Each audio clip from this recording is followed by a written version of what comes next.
Would you be willing to take a 40% reduction in your pay if it meant that your company's valuation increased by several £1 million? Yeah, I think most people would say yes in theory, but I got to tell you, a lot of the small business owners focus way too much on the short term than the long.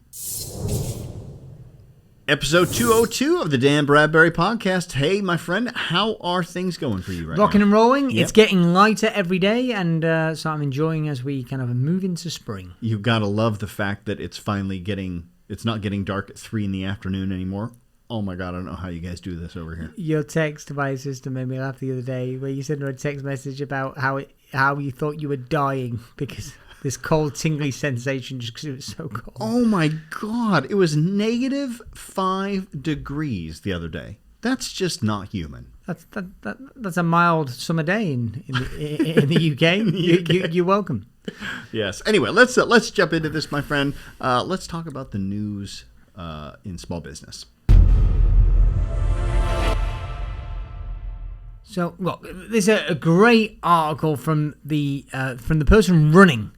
It's an article about the person running the first company ever to hit $3 trillion.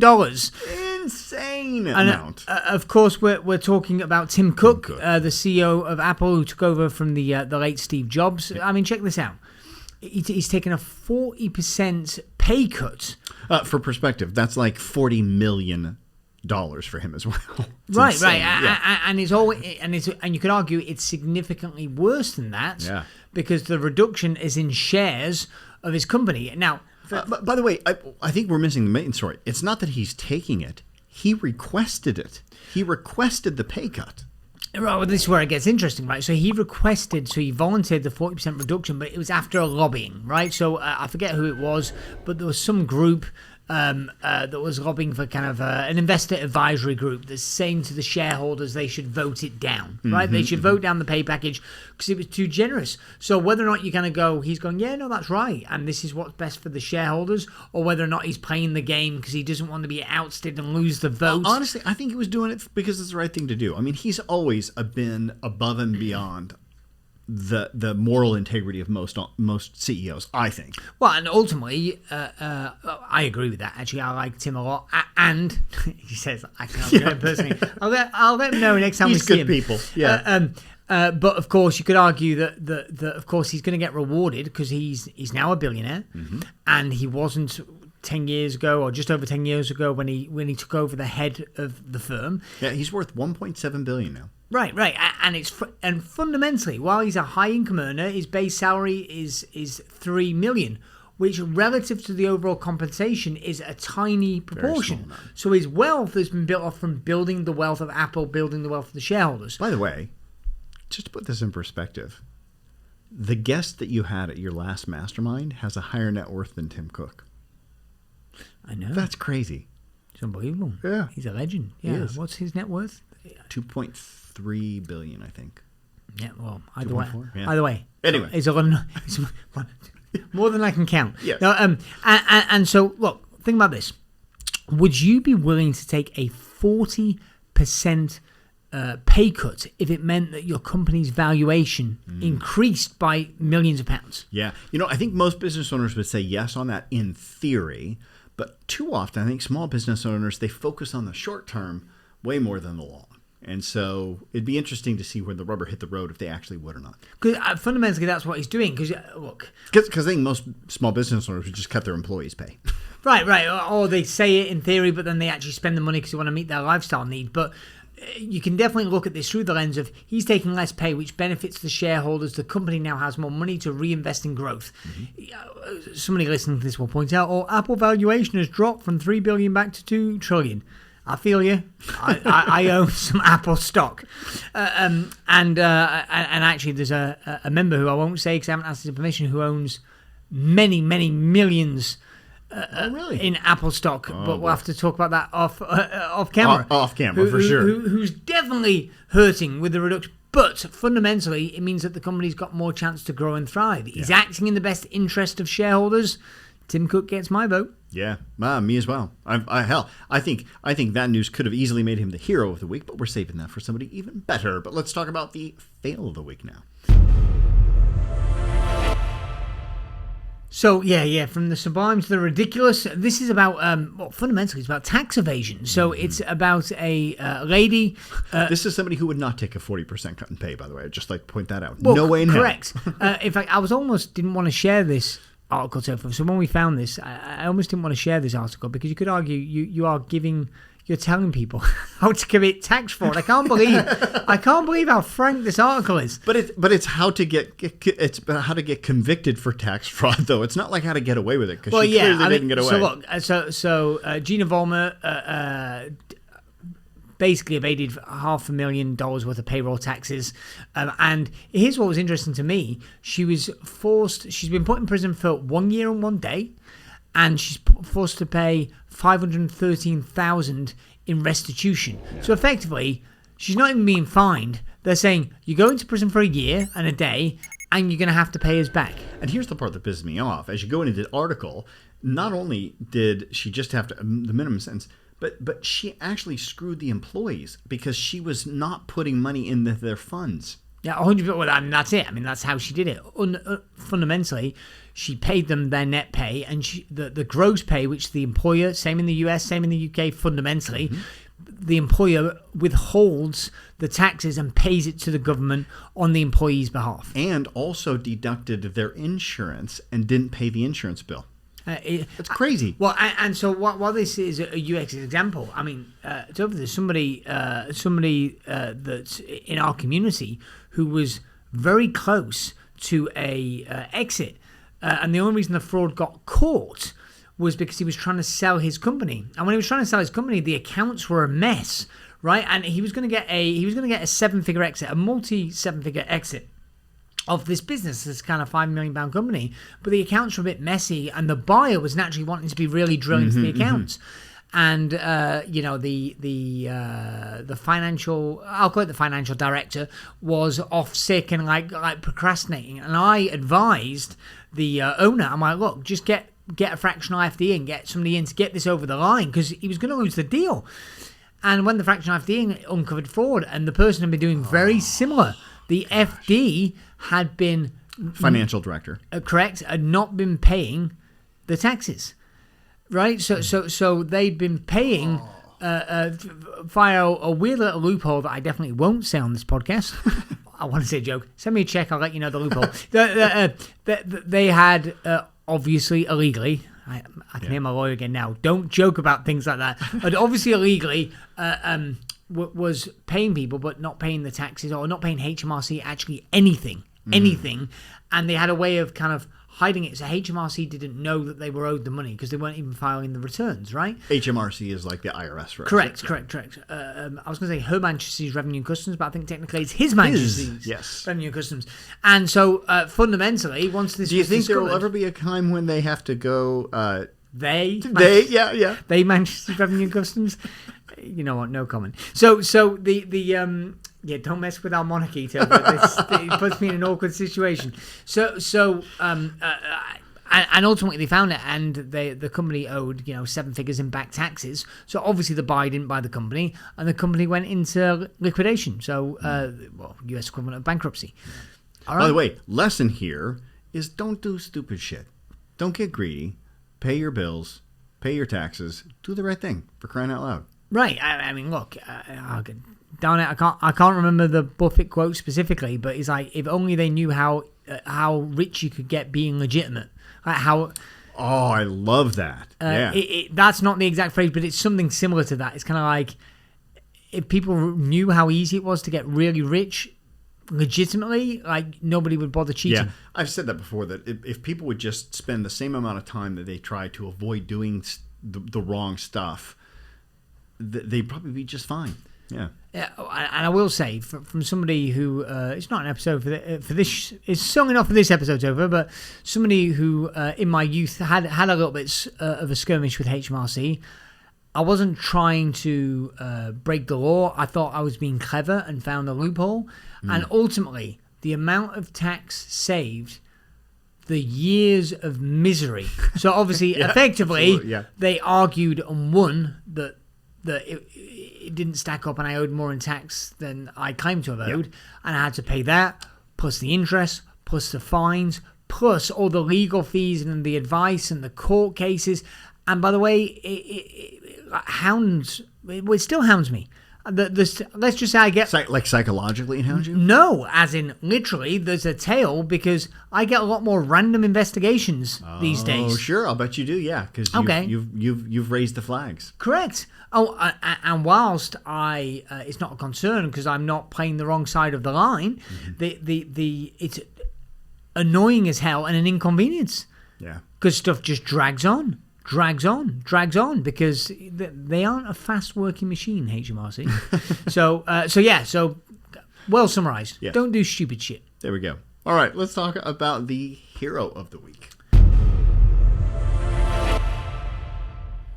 This hero of the week is also was last year's Entrepreneur of the Year. It's Mr. Rob Stone. Yes. So Rob, legendary in our community because he started one of his companies, his first business. Honestly, he's like, there could be a movie made about this guy. Right? It's that kind of a rags to riches story. Right. So Instaloft. So he's got multiple businesses now, but Instaloft, he started it with a £500 bad credit card.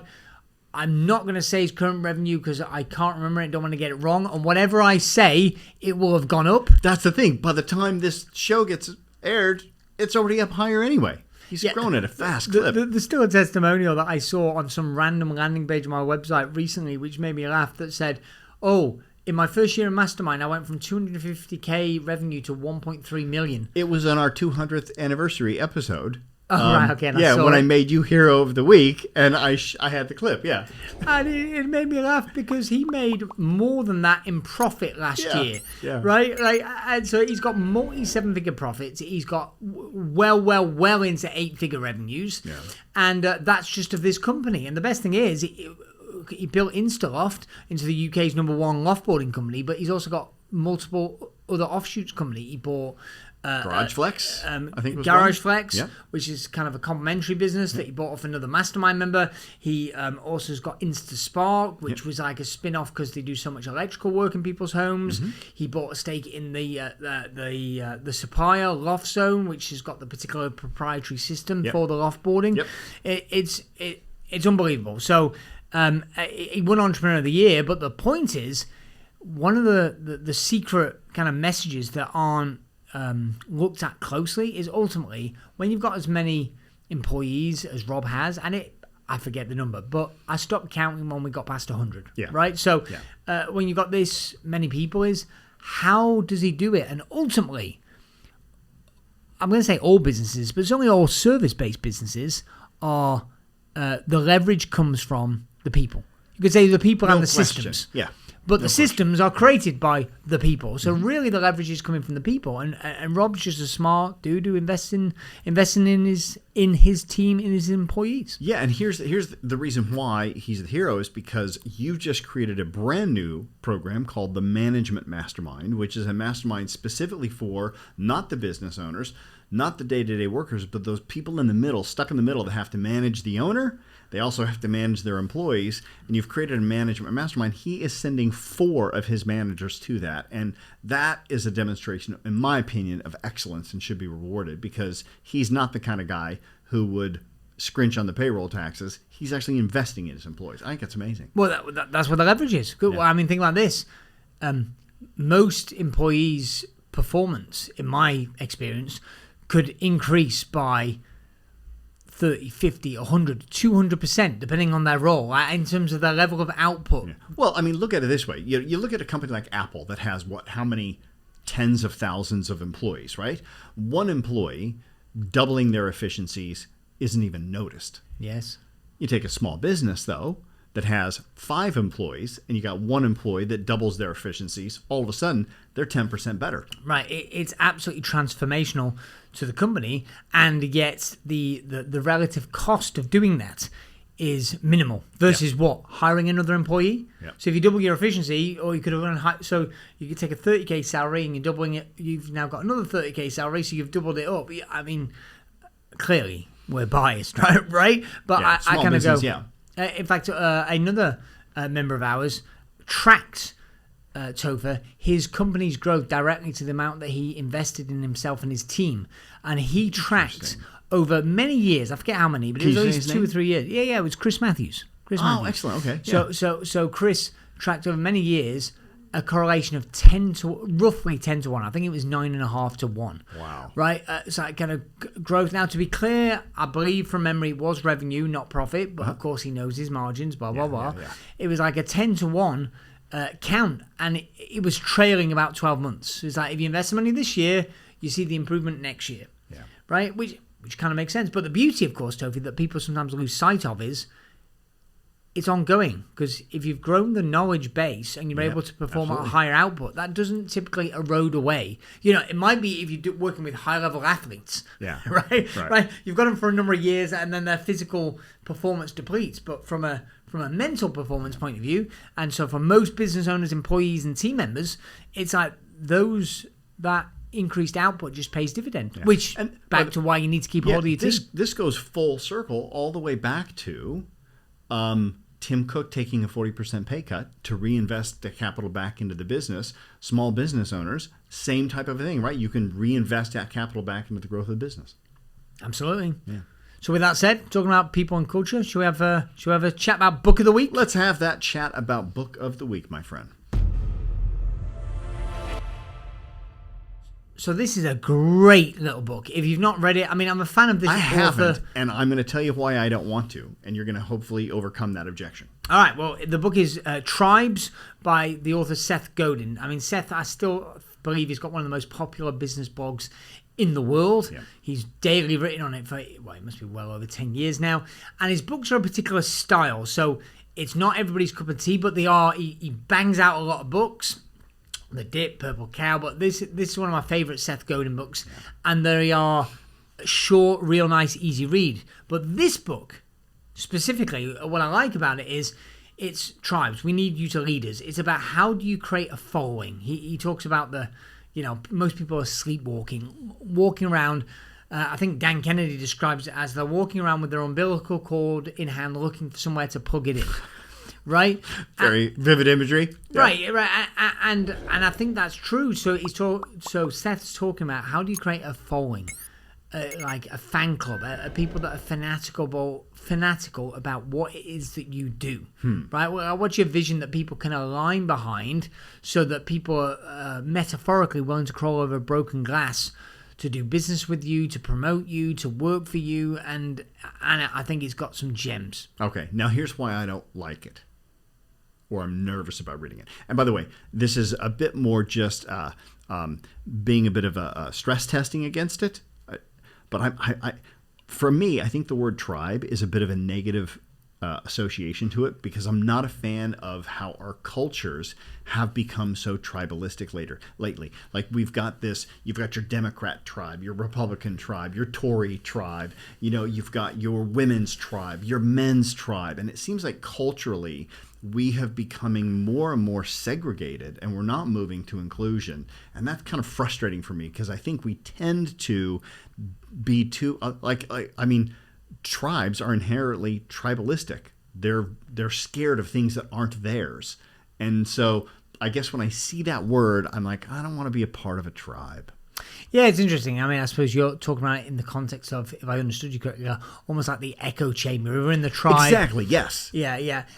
And yeah, I would argue the obvious counter-argument is things like masterminds. Mm-hmm. It's like people with a similar common purpose achieve more things working together than... But here would be my pushback on that. I don't think a mastermind is a tribe, because a mastermind is a diverse group of individuals. It's not like it's all of the same type of people. And that's kind of what... Yeah, but they're all interested in the same thing. Like if you're joining a business growth mastermind, you're all business owners, you're all trying to grow, you're all whatever, 7-figure revenues. Yeah. Right? So there's a common alignment.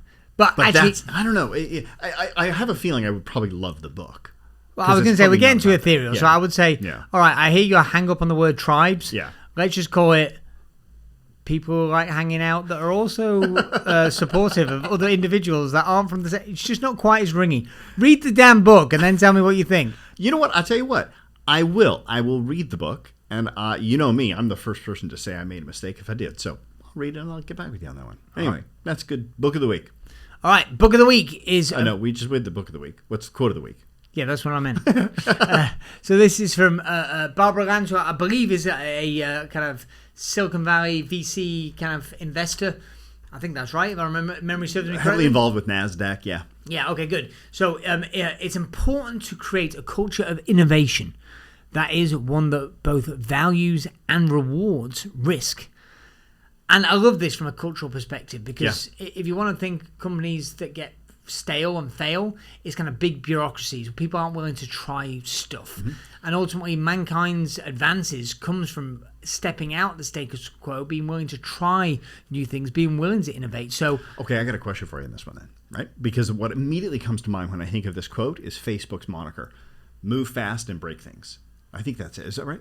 I think it was it. I think they changed it. Well, okay. So this is what I was going to ask. Like, is there a time where, like, there's periods of growth in a business where you should be rewarding and encouraging innovation, but yet there may be like a curve where all of a sudden you have to pull back on that and then not encourage it as much because Facebook's kind of had kind of a rocky thing. So I didn't know that they pulled that back. I believe it was several years ago, but it reminds me of, it's another book. I forget the author's name, but the Lean Startup, right? Oh, great book. Yes. And fundamentally that book makes the argument for startups shouldn't have a business plan. In fact, it'll cause you to fail. It goes, big established companies that are trying to be more efficient should have a precise plan and execute on the plan. But actually, let me dig into my memory here. Ultimately, you need to test things, minimal viable products, and then you test it, and then you either stick and double down or you pivot. And I think that's true, and I think that does have validity all the way through. But the dichotomy is that's true, and yet simultaneously, and I say the reason a lot of small businesses fail to transition into established, ongoing, growing enterprises is because they can't stick at things long enough. Because like in certain circumstances, like nope, this is a failure. Like figure that out quickly and pivot and go down a different route. And then at other times it's like, oh, you think it's a failure, but no, you've only been doing it for 5 damn minutes. Like, like you need to persevere. So I think that's a dichotomy. And so I think take this quote in the context, which is ultimately for you to outperform.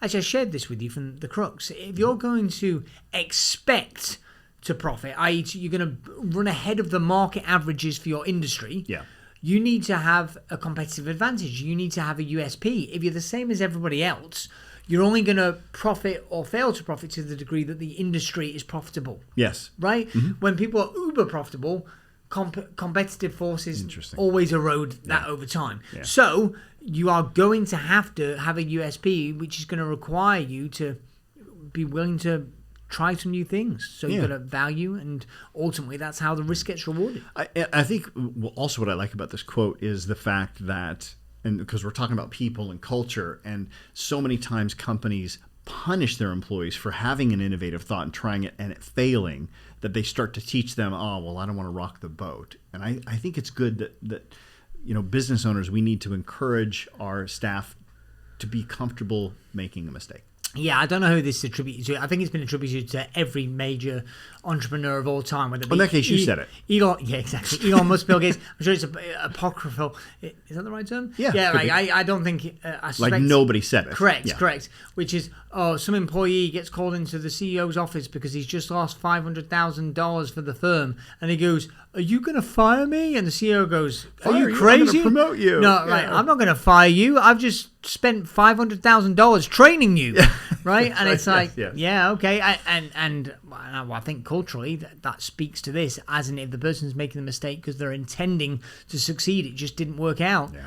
That's part of the entrepreneurial journey, my friend. You know what? I'll share with you. We'll go one step further. So one of my favorite people in Tampa is a gentleman by the name of Thomas Mance. He's the CEO for Feeding Tampa Bay. He was ranked the best CEO in Tampa Bay, actually.